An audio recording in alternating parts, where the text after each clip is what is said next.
It's time for us to make our first trip of the season to Norfolk to chat with a member of the Tides. And we've had a lot of conversations with this man over the years. And my God, what a start he is off to this season. He is, of course, the top pitching prospect in all of baseball. He's Grayson Rodriguez, and he's with us once again here on GCR. Grayson, it's Glenn and Paul in Baltimore. It's always good to chat with you, man. Thank you for taking a couple of minutes for us this morning. Yeah, absolutely. Thank y'all for having me on. Well, you know where we got to start. You know the first thing we have to ask about. Have we had has the basketball game happened? Have we gotten the formal competition to actually define who truly is the best basketball player among all the top prospects in this system? Not yet. What are we Right waiting now, for? well, right now we got to make sure everybody's completely healthy All first, right, and I guess that's true. we all we're in the big leagues before that happens. But no, it's coming soon. All right, it's got to happen so we can finally put all this to rest. Because the rest of these guys are going to continue talking smack throughout the year. You know that, like, Henderson and them. Because I remember last year you said you and Adley, the two of you together, would defeat any pair. Any other two guys in the system, there's no way that they could beat you, correct? Correct. Yeah. Yeah, DL and Gunner think they have a chance, but they don't at all. It's not even close. Hey man, the start that you're off to this season, and I know this is all you've ever done is just be really good, but now you're at a level where you're facing major league hitters. How good has it felt for you? Is there anything that's different, or is it just I'm doing the same things I've been doing for the last few years? For me, it's kind of a lot of doing the same thing. Attacking hitters the same way. Now, in terms of how what they're trying to do is different. Like, you get guys ambushing certain pitches, or they're taking a fastball right down the middle because they thought you were throwing a changeup. It's a lot of like guessing, I would say. But in terms of them hitting their pitch, they're a lot better at it. Unlike lower level guys, they're not going to miss what they're looking for, if that makes sense. Has that helped? I know you. You're a confident guy in general, but has it given you an even additional level of confidence that, like, no, I'm ready. I know if I can get guys that are legitimately major league hitters out at this rate, it's maybe not facing the best hitters in the world, right? But, like, what additional confidence has it given you to do this at this level? Yeah, it's huge. Seeing those older guys, facing some guys that you've seen on TV before, knowing that you can get them out, that they're just, another player on the field with you. It gives a pretty big level of confidence. Hopefully we can keep it rolling into this next third start. He is Grayson Rodriguez. He is with us as we make our first trip of the season down to Norfolk to chat with the Tides. Grayson, the idea. Do you have specific goals that you had for this final stop in the process? Were there things that going into this year you said, I want to tick off these boxes before I make my major league debut? Yeah, I mean, that's something you kind of go into every season with is a little list of goals, and every year since 2019, I've said to stay healthy. That's the most important thing. Sure. Listen to your arm. Make sure that you can get through a season clean. So obviously that's the first priority. The second is to go out and to get better each and every day. That's something that the minor leagues is for, to develop. You show up to not necessarily win ball games, but to get better as a player. Ultimately to make it to the big leagues. There are people that will still say, hey, we'd like to see Grayson face a lineup a third time around to see what he does. Is that something that could be coming before? I know it's been smaller pitch counts the first couple times out, but is that something that you'd like to do before you get to the major league level? Is it something that you are not as worried about as everybody else, and I say everybody else, but a minority of people are, just because you know the kind of stuff you have? Yeah, so that's something I'm going to be able to do this year. Obviously, it's my third start coming up, so technically I'm still on a build-up program and under a pretty tight pitch count. But here in the next month or two, it's going to open up fully. We're going to go into as deep of a ball game as we can go to, okay, like it would be a big league game. Last year the 5 innings limit, I think I only went 6 innings one time. That's kind of tough because not playing in 2020 for the COVID year. Nobody had a regular season. Obviously, you saw in the big leagues with a lot of teams, a lot of pitchers were getting hurt. So that was something the Orioles really kind of put an emphasis on with our pitchers, was to just make sure everybody made it through healthy, not putting any kind of too much weight on anybody's shoulders. But this year, it's more of a normal season after having a good season last year. So we're going to be opened up fully here pretty soon. Is there a goal number that you want to? I want to have pitched this number of pitches in a game again before you make that first major league start. Back in 2019, in my first season, we would have a pitch limit of 100 pitches. Okay. So it'd be nice to get back up there, a few times before stepping onto that big league field in Camden Yards. But like I was saying, hopefully you don't ever get to a game where you reach 100 pitches. You want to be a little more efficient than that. But yeah, that's what we're. I was about to say, we rarely see major leaguers throw 100 pitches these days. You almost have to be in the middle of a perfect game, and even then they kind of pull you out anymore at this point as you get closer to 100 pitches. Grayson Rodriguez is with us here on Glenn Clark Radio. I want to tell you about a couple things that are going on with the Tides. They are back home this week, so if you are headed down that way, and the weather is supposed to be great this week, big event coming up on Saturday as they celebrate. They're going to be the Los Pajaritos de Norfolk for the Copa de Diversion series. I don't know if I got that right or not, but I'm pretty sure that's correct, on Saturday, and that'll also include fireworks. And then Sunday, the first Bark in the Park event, where dogs are allowed to come to Harbor Park, and proceeds go to a local dog charity, Refugees Foundation. So a couple of great events this week as the Norfolk Tides are home.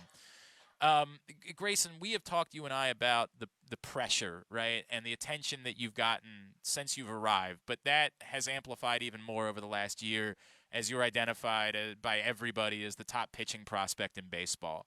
Has any of that impacted you in any way? Are you completely able to block that type of attention out, the demands for interviews, all of that sort of stuff? Have you figured out a way to handle that type of attention so it doesn't impact you in any sort of way? Yeah, I really don't pay much attention to it. Like I've said in the past, coming up through high school and stuff, I've kind of been on both sides of the prospect rankings, if you'll call it. It's somebody's opinion. Necessarily back in 2018 in the draft, a lot of people didn't think I was going to go where I went. Yeah. Or they didn't think I was good enough to go 11th overall.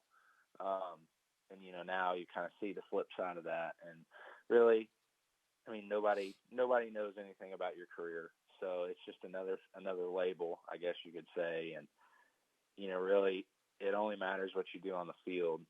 Twitter and Instagram and whatever you want to read. That's all fun and stuff. I think it's more for the fans than it is the players. But, I just go out every fifth, sixth day and, pitch the game, throw what I do, and, just keep it rolling. I got to ask you, our buddy Eric Garfield tweeted out a pitch that you throw in the Rail Riders game in the fourth inning in a 1-1 count, and he called it a 12-6, and I couldn't agree more. The drop on this ball was just absolutely insane. Is that something that you've always had in your arsenal, and because we just don't get to watch every game, we maybe don't get to see it? Is that something that's maybe even improved as you've continued to work on all of your various pitches? Yeah, so that's something that I've kind of, been messing around with. Like as you know that the Orioles now, we have a lot of tools in our pitching lab. Yeah. Howard pitchers. So really it's the same curveball, the same grip, and I'm able to manipulate my hand positioning.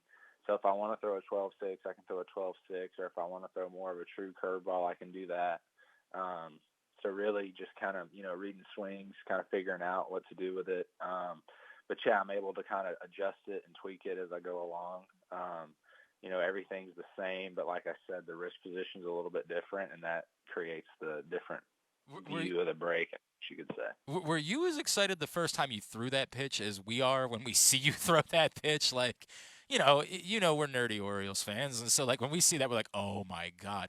The first time you threw it, were you like, damn, this is cool? Or was it more like, no, this is the work does that not faze you in any way, doing something like that? It's kind of cool there at first, but really, as a pitcher, you're not trying to see your pitches break because that's kind of the wrong mindset That's fair. Okay. to All go in right. with. But yeah, I mean, really, as long as you get the ball to spin the way it needs to, and your body in the right position, you can make the baseball do some pretty nasty things. Are there any other, like, if we went into your golf bag at this point, is there anything else that we still might be seeing at some point that you're still working on that you're like, and maybe you'd say, hey, I don't really want to give that away, but like, is there anything else you're still toying with that you could add to your repertoire? No, not right now. It's just a classic four pitch mix with a cutter. So it's fastball, curveball, slider, changeup, and a cutter that we started going to quite a bit. But yeah, I mean nothing too crazy. I mean, they're all pretty good, man. Like they are all really good, and we can't wait to see them at the major league level. Grayson, what's life look like for you? These last couple years have been so crazy. Like, are you able to actually like have fun? Did you get back? Did you get to do any hunting in the off season? Like, what was the off season like for you? As like the world has finally kind of gotten back to normal a little bit. Yeah, no, it was a great off season. Obviously being around your friends and family back home, it's a lot of fun. Getting to be outside a lot, do a lot of hunting, fishing. Back with my dog. I've got a German short-haired pointer that How big? he's 65 pounds. Okay, all right. So he's on the smaller side for the breed, but a lot of energy. He's a lot of fun to hang out with. And my parents, when I first got him, they were like, "You're not leaving that dog with us during the season." And now they love him more than I do. So Wait. they're begging me not to take him away from them. I was gonna say, so when you get to Baltimore and like you get settled and presumably, you get some sort of place here, is there gonna be like a real fight over whether or not the dog can come with you? I think so. I think they're gonna make it tough, but yeah, he'll be wherever I go. Do you maybe like work out a deal like, hey, maybe you guys will just have to come spend more time in Baltimore at that point?